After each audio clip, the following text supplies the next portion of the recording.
This happened a few weeks ago. I'm 55 now and thought I had everything figured out. I had built my business from nothing. Every morning, I walked through the busy streets of my neighborhood, past fancy shops and high-end restaurants. I had a luxurious penthouse that looked over everything. Every day I walked past the same old woman. She sold herbs from a small cart. I always sneered at her. Her odd herbs seemed like nothing but weeds to me. I thought she was wasting her time. I ignored her smile, her attempts to engage me. One morning, as I walked to work, I felt a tightness in my chest. I brushed it off as stress. I mumbled, "Get that nonsense out of my way," as I passed her stall.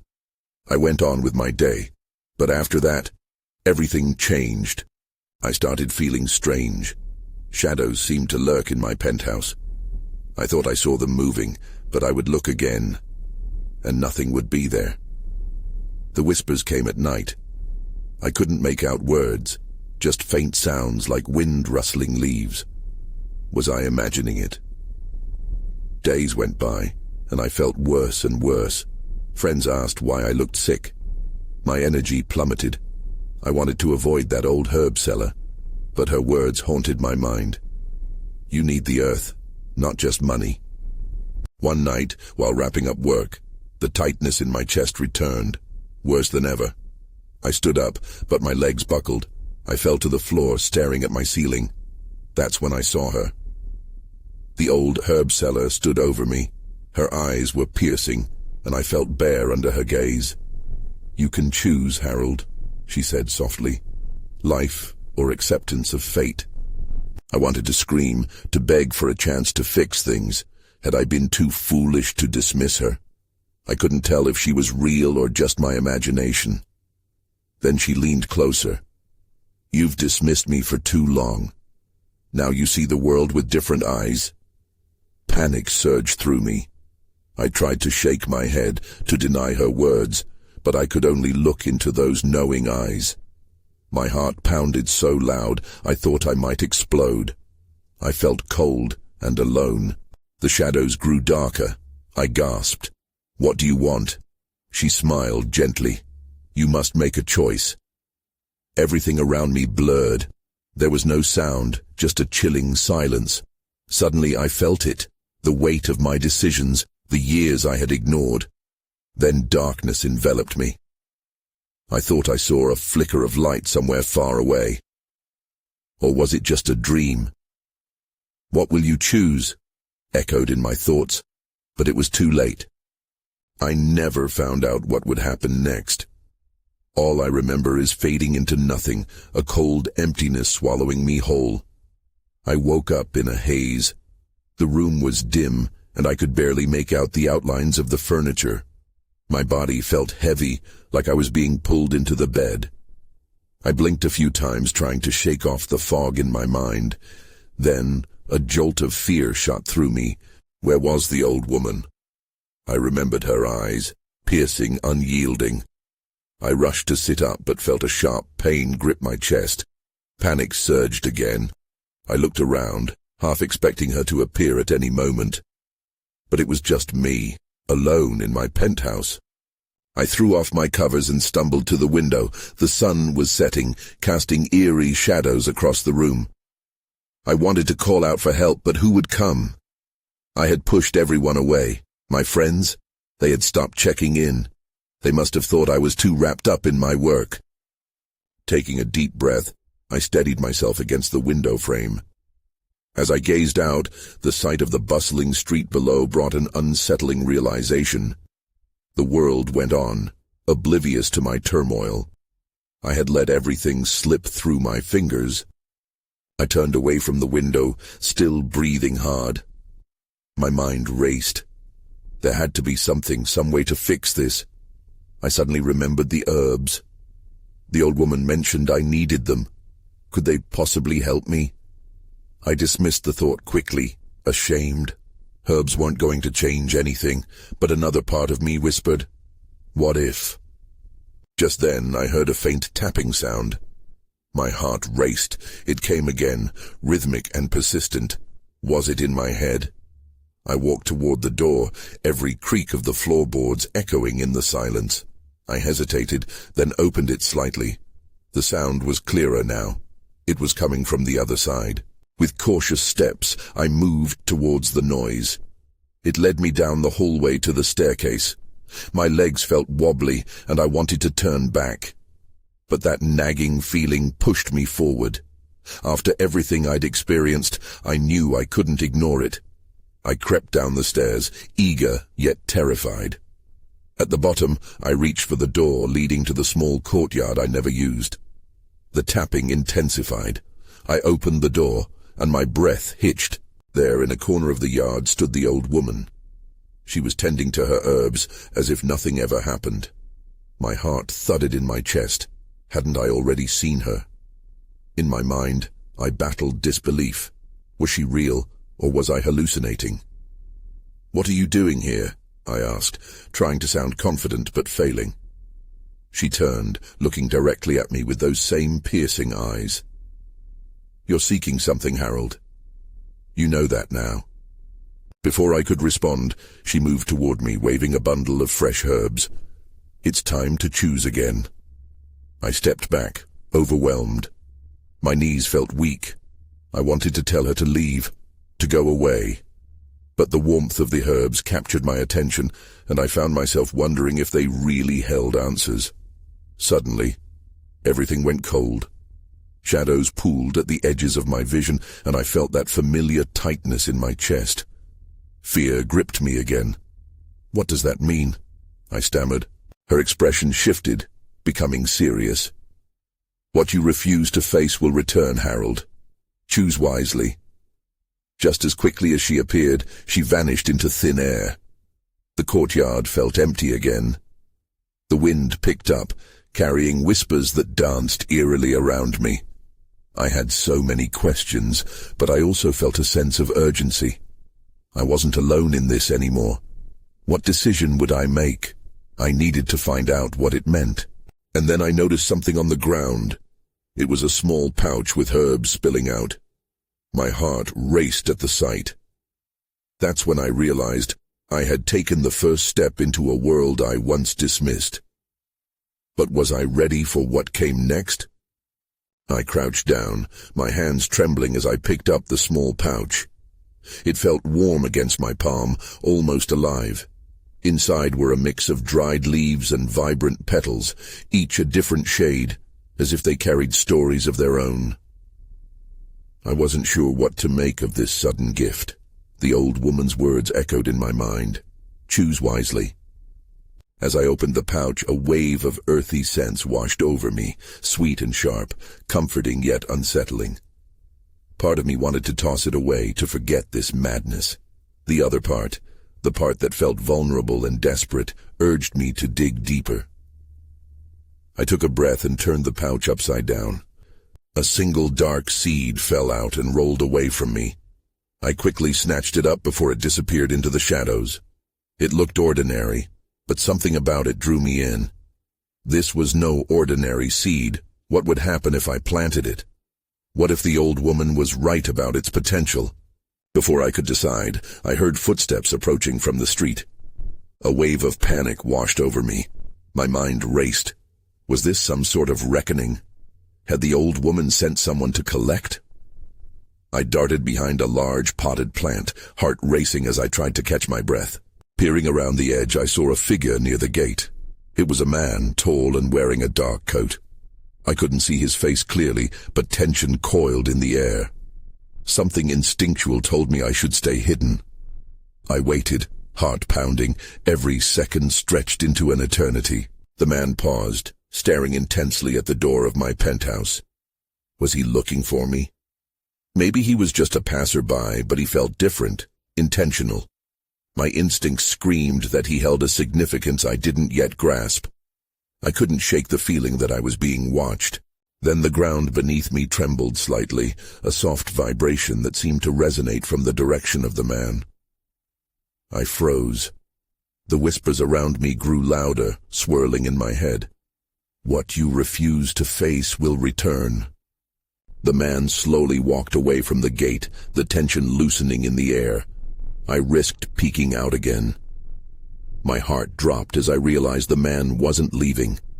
No, he stood at the edge of the yard, his silhouette illuminated by the dim streetlight, as if waiting for me to make the next move. Adrenaline pulsed through my veins. Should I confront him or stay hidden? Fear twisted in my stomach. I still didn't fully understand what the old woman had set in motion. My eyes darted back to the pouch in my hand. The herbs, the seed, they were all intertwined in this mess somehow. Just when I thought the man might finally turn away, he suddenly glanced over his shoulder, locking eyes with me. Those piercing features, they were familiar.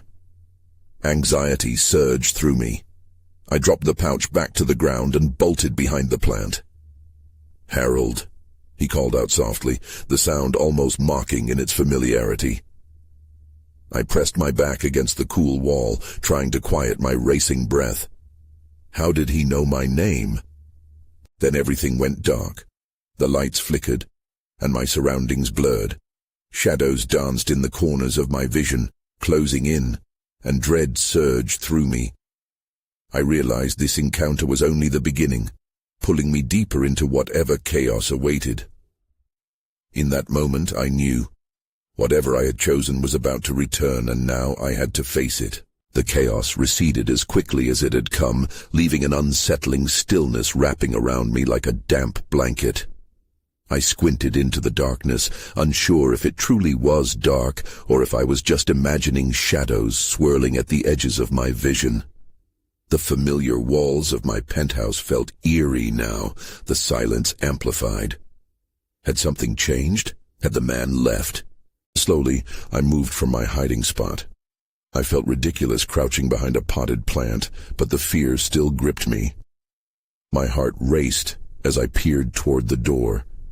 Everything looked normal, but my gut told me it was anything but. In this moment, I was caught between the ordinary and the unknown. I took a step toward the door and then froze. The seed lay forgotten on the ground, a dark reminder of the old woman's warning. What did this all mean? I needed answers. Questions burned in my mind, but I had no idea where to start looking. Suddenly, a soft rustling brought me back to reality. Someone was in the house. My breath hitched in my throat. I whipped around, scanning every corner. Tick, tick, tick. It was faint but persistent, the sound of something scratching, almost like fingertips trailing along the wooden floor. I crept toward the hallway, careful to keep my footsteps quiet. My head swam with fear, but curiosity urged me forward. What was hiding in the dark spaces of my home? I had never concerned myself with the supernatural. The idea of ghosts or spirits lurking felt foolish, but now that fear took a tangible form. As I moved deeper into the hallway, the whispers returned, chilling and ominous. "Face what you've ignored," they hissed. I squeezed my eyes shut for a moment, trying to drown them out. I needed clarity. Just as I gathered the nerve to step forward, a figure emerged from the shadows, silhouetted against the living room light. The man in the dark coat. He stood just a few feet away, studying me with an intensity that made me shiver. "You shouldn't have ignored it, Harold." His voice was low, almost soothing, like he was coaxing me out of a dream. The familiar feeling washed over me again. I had seen him before. "Who are you?" I managed, my voice shaky. The seed suddenly felt heavy in my pocket, a weight I couldn't shake. "I'm a reminder," he said slowly, taking a step closer. "A reminder that what you dismiss often finds a way back in." His gaze seemed to pierce through me. "We need to talk about that pouch." I took a hesitant step back. "What pouch?" I lied, but my voice was weak. "Don't play games. The old woman chose you for a reason." He glanced toward the plant I'd hidden behind earlier, and dread surged in me. The pouch was still there, almost taunting. "And now it's calling for you." Fear clawed at the edges of my mind. This was a trap, I told myself. Yet I was drawn in, all of this pulling me toward the darkness I had been too afraid to acknowledge. The possibility of facing whatever the old woman had gifted me loomed like a storm cloud, and I could feel its weight. Before I could respond, he extended his hand toward me. "Don't you want to know what could happen if you embrace it?" His tone was tense, but there was an eagerness behind it. That's when I realized the whispers weren't going away. They were only growing louder. I had opened a door I couldn't easily close. "I can't," I breathed, taking another step back. But even then I knew it was too late. His eyes sparkled with something far too intense for comfort. And before I could stop myself, I found myself wondering, what if I did choose to embrace it? What horror or revelation awaited? The shadows lunged forward, and in that instant, I understood one thing. I was at the center of whatever storm was brewing, and the next move was mine to make. I took a deep breath, trying to steady myself. My thoughts spun in circles. The man in the coat loomed closer. Every instinct told me to run, yet something rooted me in place. I couldn't look away from his eyes. They felt like they were drawing me into a darker world that I barely understood. "Harold, you need to understand," he said, his voice a low murmur almost lost in the echoes of the whispers. "The past you've ignored isn't going anywhere. It's waiting for you to acknowledge it." My pulse quickened. I didn't want to face whatever lay behind. But the longer I stood there, the more I felt the weight of something inside me pulling. "What do you want from me?" I managed to ask, my voice barely a whisper. "Only the truth," he replied, his expression suddenly serious. "And the pouch. You have to accept it, or it will consume you." I felt a cold sweat trickle down my back. The idea of embracing a burden felt impossible. But what if it was more than that? What if it held answers I desperately needed? I took a step toward the dark corner where the pouch remained, hidden from plain sight. Then a crash shattered the tension. I gasped as a nearby bookshelf toppled, sending books spiraling to the floor. The noise echoed like an explosion in the silence. What was that? I turned, panic rising. This wasn't happening. It couldn't be. "Something wants your attention," the man said coolly, still studying me. I glanced back at him, my mind racing. "I can't do this," I choked out, grappling with a choice I didn't want to make. "Running away has never worked for you," he replied, his voice almost mocking. "Face it, embrace it, or it will find you." The shadows in the corners of the room deepened as the whispers escalated. I suddenly felt trapped, like a moth drawn toward a flame. I need to know more, but what if I regret this? "Regret is a luxury you can't afford," he said, his tone firm. "You have to choose now." Then, as if summoned by my indecision, the voices crescendoed into an agonizing wail. I clutched my head, sinking to the ground. "What do you want from me?" I shouted, frustration boiling over. "Open the pouch. It has what you seek." I hesitated. What did that even mean? Drawing a shuddering breath, I pushed myself upright. The darkness around me pulsed in tumultuous waves, beckoning me forward. That sense of dread deepened as I inched toward that damn pouch. As my fingers grazed its smooth surface, the chaos surrounding me faded, and everything went silent, like the sudden end of a storm. That's when I saw it. A glimmer of something shining just beneath the fabric. A soft light emerged, illuminating the walls around me in a surreal glow. The man's eyes widened with something I couldn't decipher, fear or anticipation.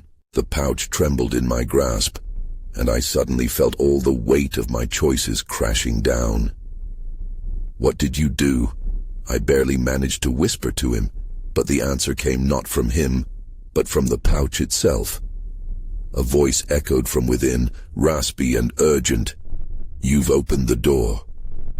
A chill ran down my spine.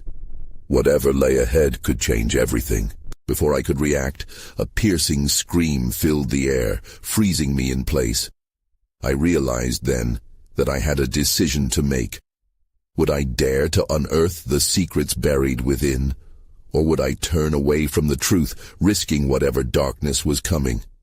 The moment hung in the air, heavy and fraught with danger. The whispers were back, and they were only growing louder. The whispers clawed at my mind, intensifying the fear knotted in my stomach. I clutched the pouch tighter, the glow pulsing in rhythm with my racing heart. Every muscle in my body screamed to flee, yet here I was, caught between dread and curiosity. I stared at the pouch, feeling its energy surge through me. What door had I opened? My mind spiraled with questions I couldn't voice. Was it too late to back out? "Harold," the man in the coat said, his voice slicing through the cacophony. "Trust what you feel. The answers are within." "Answers?" I echoed, trying to make sense of his words. "What if they're not the answers I want?" "Truth rarely is what we desire," he said, "but it will free you." Before I could respond, the glowing pouch slipped from my fingers, hitting the ground with a soft thud. I gasped as the light brightened, spilling onto the dusty floor like liquid gold. The room felt alive, the shadows retreating for the first time. Then, suddenly, a figure materialized from the glow. A woman, tall and ethereal, with silver hair cascading like a river down her back. Her eyes locked onto mine, deep and ancient. "Harold," she spoke, her voice like music tinged with sorrow. "You've sought me for many years." "Who are you?" I managed to stammer, my throat dry. "I am the keeper of your past," she replied, stepping forward. "You chose to forget, but it hasn't forgotten you." My heart sank. Memories surged like tides, faces from my childhood, laughter that faded, pain intermingled with joy. I didn't want to wade through that again. "What do you want from me?" "Confront what you buried," she said. "Your fears, your decisions, they shape you. Until you face them, you cannot move forward." What she said rang true, yet I felt the urge to flee rising again. But I left all that behind for a reason. The reason was fear. She pressed, her gaze unwavering. "And that fear is consuming your present. Are you ready to reclaim your truth?" Before I could respond, the man in the coat stepped beside her, his presence a stark contrast. "Don't be deceived by the past's comfort, Harold. It's a trap. You must act. This moment won't last." The woman held out a hand toward me, palm flat and glowing. "Embrace me, and you will be free. Reject it, and chaos will reign." Every instinct screamed at me to reject it. I glanced around the room, feeling the shadows creeping back, the whispers keen for my indecision. What if I can't handle the truth? "A heart that has known darkness can carry the light," she said. The scream from earlier echoed in my mind, a reminder of the urgency bearing down on me. I had to choose. Then out of nowhere, the light dimmed, and dark shapes began to swirl around us, coalescing into shadowy figures. They reached for me, their whispers morphing into agonizing wails. My chest tightened. "Please," I yelled, the panic overwhelming me. "I need to know." In that moment of desperation, I seized the glowing pouch again. It felt warm against my skin, thrumming with energy as the shadows lunged.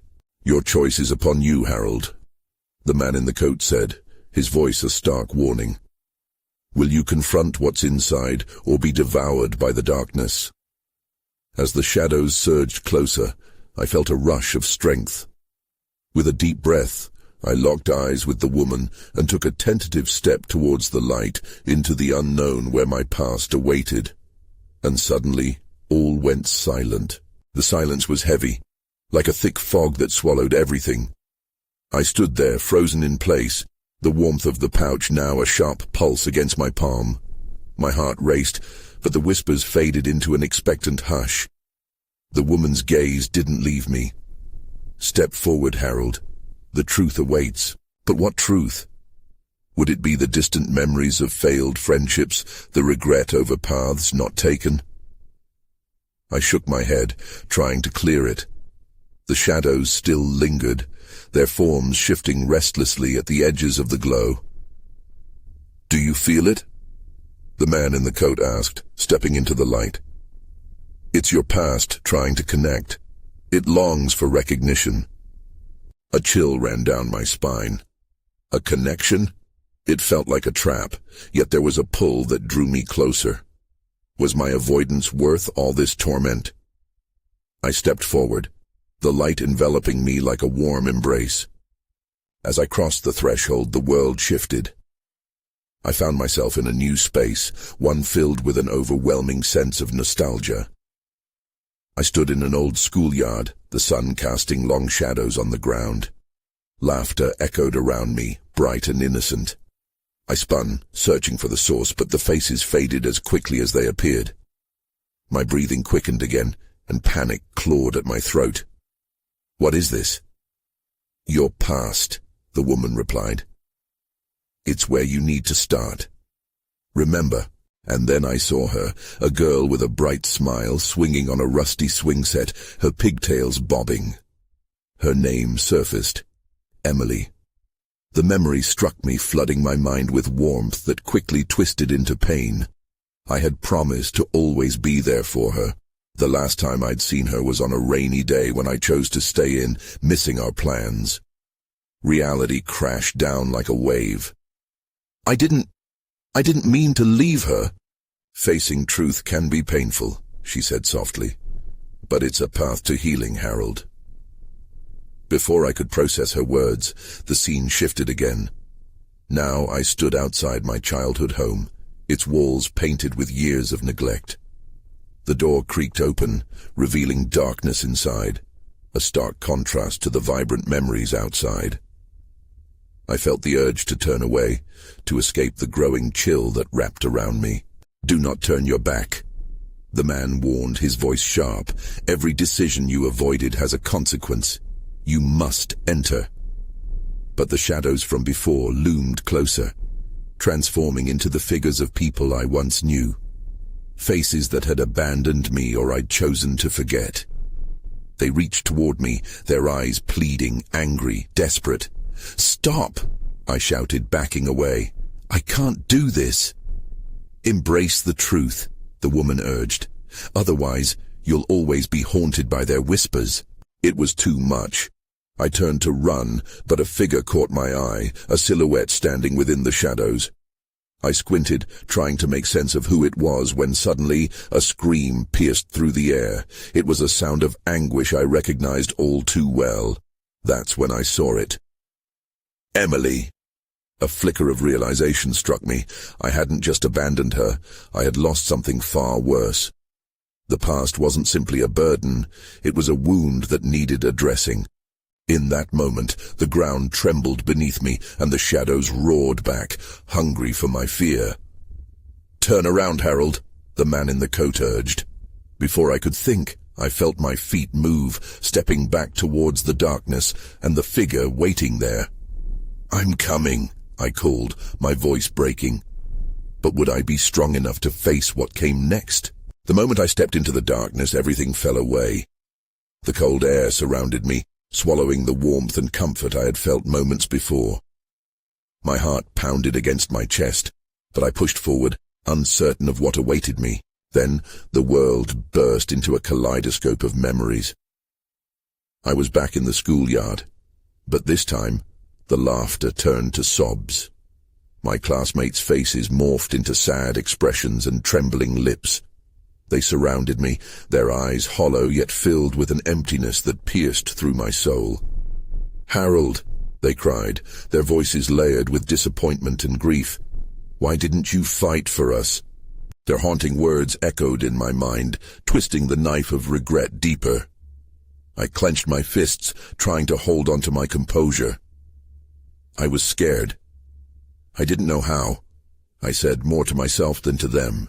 The shadows moved closer, weaving between the figures. I could feel their presence, palpable and suffocating. It was as if they were feeding off my fear, urging me to stay in this moment of reckoning. But in the flurry of emotions, something flickered in the corner of my eye. Another figure appeared. It was the woman, now clearer than before. Her expression was still soft, yet there was strength in her gaze. "What happened next, Harold? Don't ignore it." The ground rumbled again, and I fell to my knees. "I don't want to remember," I yelled. Memories of missed opportunities flooded back. The friends I had let slip away, the relationships I'd sabotaged with my silence. Images morphed into scenes of Emily, standing under that swing set, longing for a friend who never showed. "Face your past," the woman shouted, her voice stern now.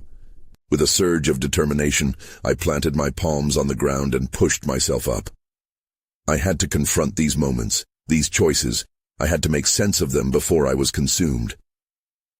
"What do you want from me?" I shouted into the chaos. "Your acceptance," a familiar voice responded, one I hadn't heard in years. I turned to find Emily, her eyes sparkling with hope yet clouded with hurt. "You never let me go. You can't run from me, Harold." "I was wrong, Emily," I stammered, the words spilling out. "I thought I was protecting myself, but I only hurt you.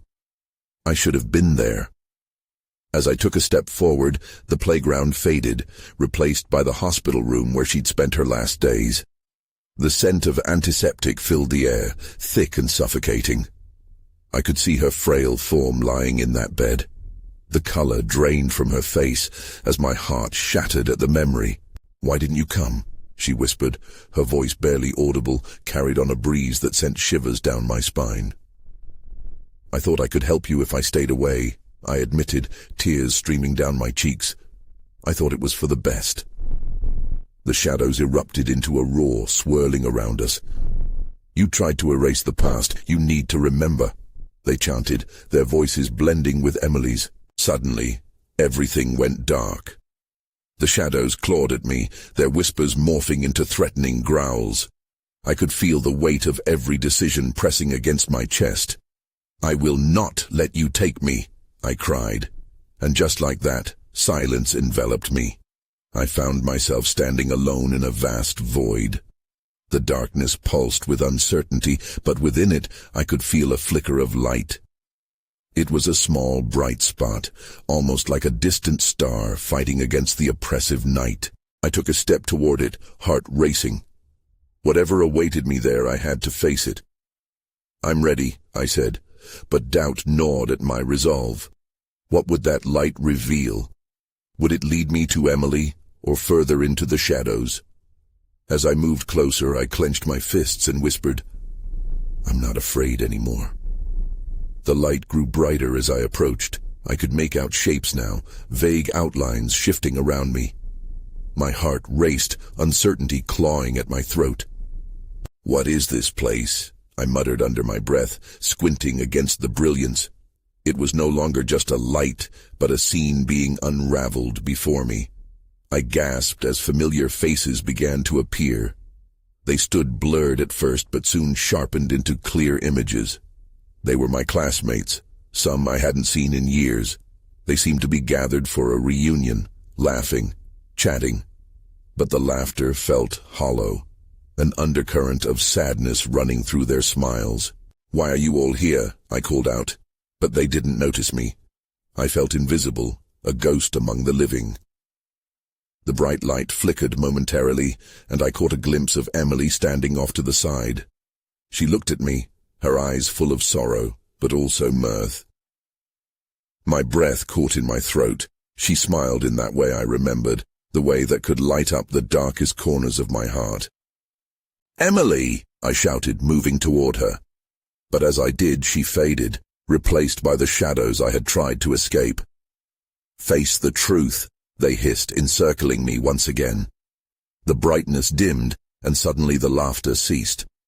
The room fragments splintered into darkness, revealing an all-too-familiar scene, the hospital room.